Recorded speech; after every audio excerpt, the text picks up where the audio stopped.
Good morning, dear students. Today we are going to study a new lesson in physics, that is force and laws of motion. In this module, let us discuss first law of motion, inertia, momentum, and the second law of motion. At the end of this module, you can able to identify balanced and unbalanced force, state first law of motion, define inertia, and also you will get the concept of momentum and state second law of motion. Before taking this lesson, you should recall some previous concept about force. So, can you say what is force? Force is a push or a pull. A force can produce the following effects. A force can move a stationary object. Force can stop a moving object. A force can change the speed of a moving object, and also it change the direction of a moving object, and it can change the shape and size of an object. You already studied these points from your 8th standard. Then, what is balance and unbalanced forces? You already studied this in your lower classes. In this figure, a wooden block on a horizontal table, two strings X and Y are tied to the two opposite faces of the block as shown in the figure. If we apply a force by pulling the string X, the block begins to move to the right. Similarly, if we pull the string Y, the block moves to the left. But if the block is pulled from both the sides with equal forces, the block will not move. Such forces are called balanced force and do not change the state of rest or of motion of an object.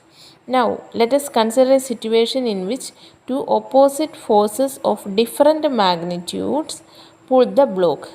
In this case, the block would begin to move in the direction of the greater force. Thus, the two forces are not balanced, and the unbalanced force acts in the direction the block moves. This suggests that an unbalanced force acting on an object brings it in motion. If an unbalanced force is applied on the object, there will be a change either in its speed or in the direction of its motion. Thus, to accelerate the motion of an object, an unbalanced force is required, and the change in its speed or in the direction of motion would continue as long as this unbalanced force is applied.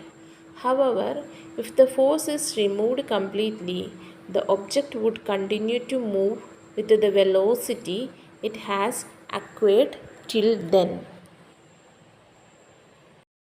Now let us study first law of motion. By observing the motion of object on an inclined plane, Galileo Galilei deduced that objects move with a constant speed with no force act on them. He observed that when a marble rolls down an inclined plane, its velocity increases. For this experiment, Galileo Galilei arranged a doubly inclined plane in a same surface. When a ball is released from one end of this inclined plane, it rolled down and again climbed up the other plane as shown in the figure.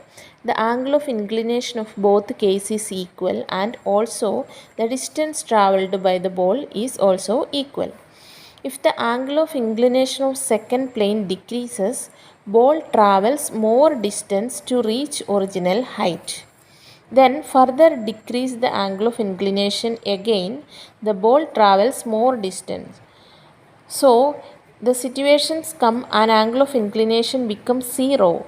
The ball will continue its state of motion, but the frictional force reduces its speed after some time.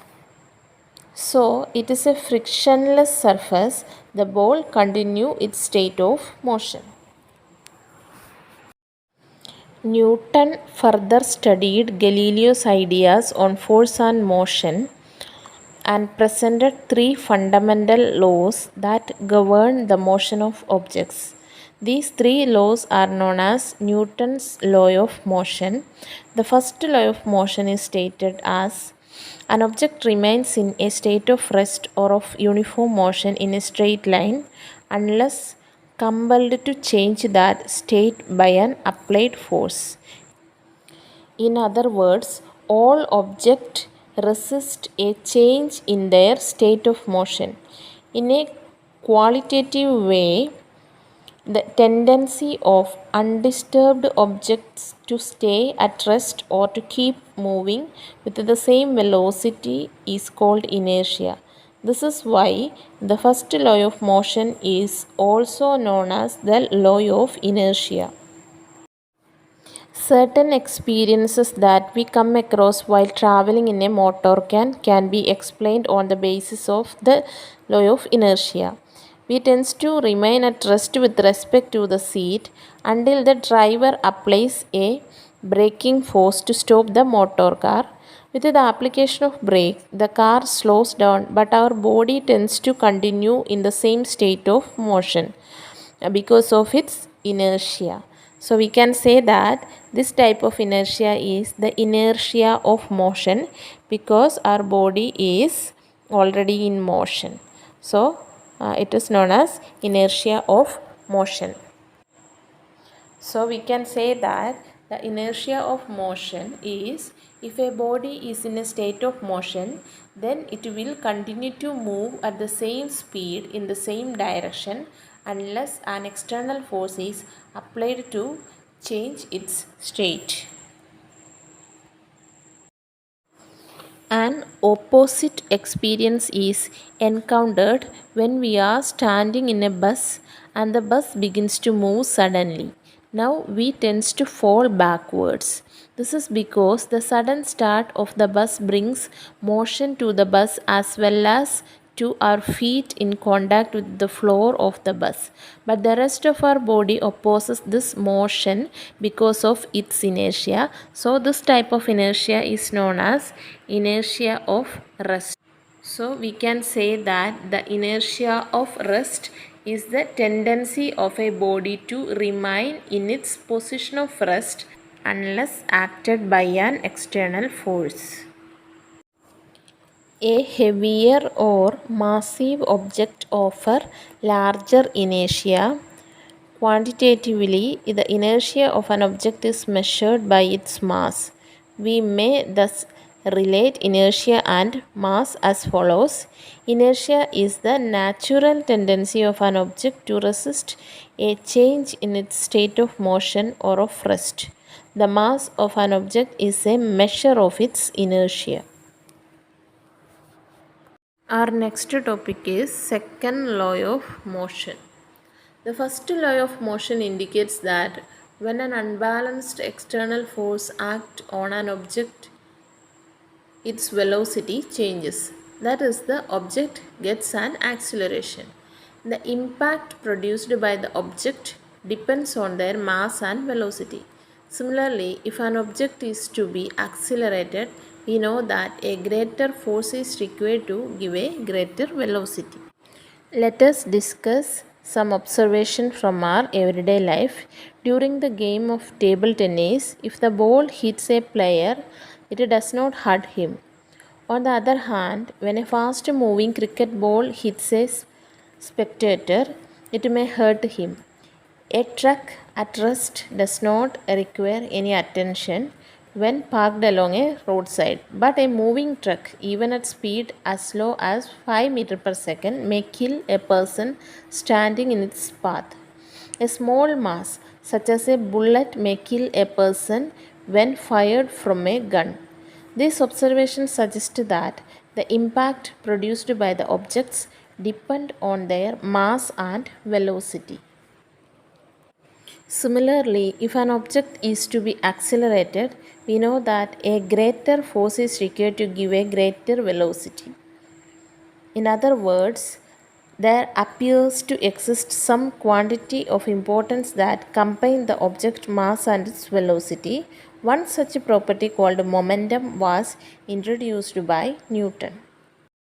So, momentum p of an object is defined as the product of its mass m and velocity v. That is, p is equal to m into v. Momentum has both direction and magnitude. Its direction is the same as that of velocity v. The SI unit of momentum is kilogram meter per second. Since the application of an unbalanced force brings a change in the velocity of the object, it is therefore clear that a force also produces a change of momentum. Let us consider a situation in which a car with a dead battery is to be pushed along a straight road to give it a speed of 1 meter per second, which is sufficient to start its engine if one or two persons give a sudden push or unbalanced force to it. It hardly starts, but a continuous push over some time results in a gradual acceleration of the car to this speed. It means that the change of momentum of the car is not only determined by the magnitude of the force but also by the time during which the force is exerted. It may then also be concluded that the force is necessary to change the momentum of an object depends on the time rate at which the momentum is changed. So, Newton stated his second law like this. The second law of motion states that the rate of change of momentum of an object is proportional to the applied unbalanced force in the direction of force. Students, in this module we discussed unbalanced force, first law of motion, inertia, and second law of motion. Hope you understood this module. Read your textbook and watch this video. Thank you.